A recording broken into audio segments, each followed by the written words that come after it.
What is up, ladies and gentlemen? And today we're going to be talking about Dying Light the Beast announcement trailer. We got this trailer as of this year during Gamescom 2024.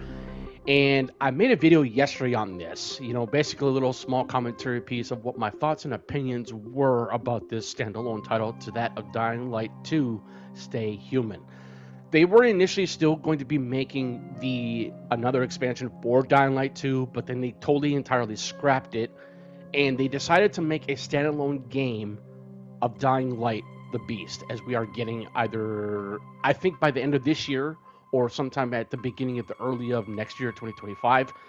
But heretofore, let's talk about this, because I really think what's really going to be cool about this game is none other than Kyle Crane. Kyle Crane is back, ladies and gentlemen, and I really think that this is a really interesting turn of events. I love the first two Dying Lights. It's a very strong pedigree from Techland. And I really think that this game is really going to be absolutely amazing because it's going to be more of a non-linear story. You can complete this game in a matter of under maybe 30 hours or 40 hours, depending on what you're going to be doing in the game. From what I understand, that the map of this game is going to be like the size of almost a Villador in Dying Light 2, but maybe a little bit smaller, just a little bit in scope. But however, there is going to be plenty enough to do for what I understand as well. So I can't give you really the specifics on what you will be able to do in this game.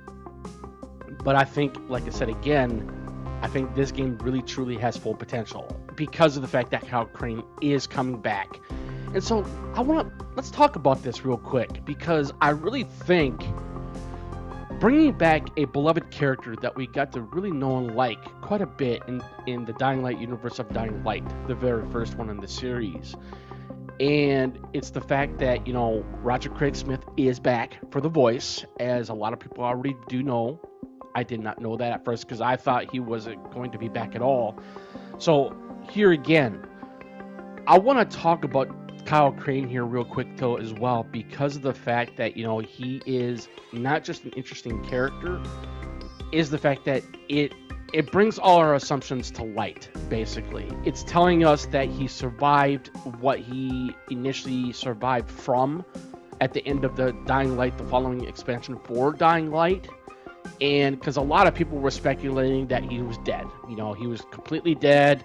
He didn't survive the whole entire nuclear bomb that was laid to waste on Haran, basically stopping the virus spreading to numerous countries and continents. So I'm here to debunk this. It's not true.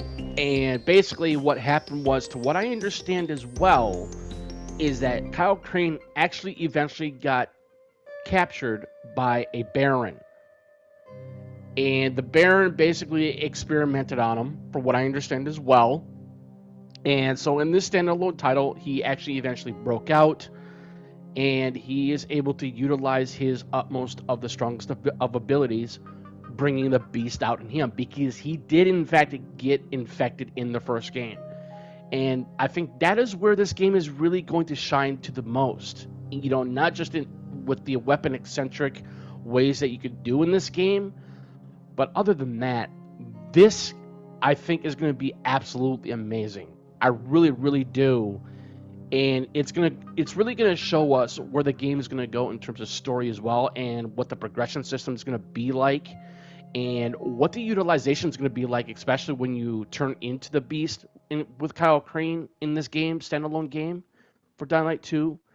And again, it's so interesting that we're getting something like this, because I initially thought that he was dead as well. But, there have been so many things circulating throughout the years ever since after the events of the following for Dying Light, and even Dying Light specifically. And it's all coming to roost. It's all finally coming to realize that he never died. He survived, and this is why I am so excited for this game, is because we can finally get what we've always been waiting for. Kyle Crane is back, baby! So I think this is where this is going to be so good, so cool.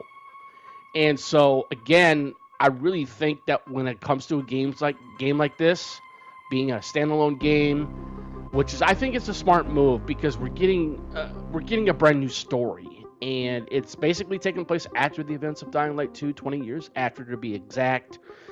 And so I just think that this is really, really going to be great. I don't think it's just going to be great. I think it's going to be fucking awesome. So, again, bringing back Kyle Crane was a smart move because, like I said, we all knew that he survived. A lot of people were speculating that he died, and it just goes to show you that in this trailer that he survived through everything and escaped and getting the revenge on the Baron. So much further ado, thank you for tuning in. Greatly appreciate it. Any comments or questions, please feel free to put them in the comment section below. This is Jake from Citizen JB. You guys have a great weekend and have a good Labor Day as well. Peace, guys.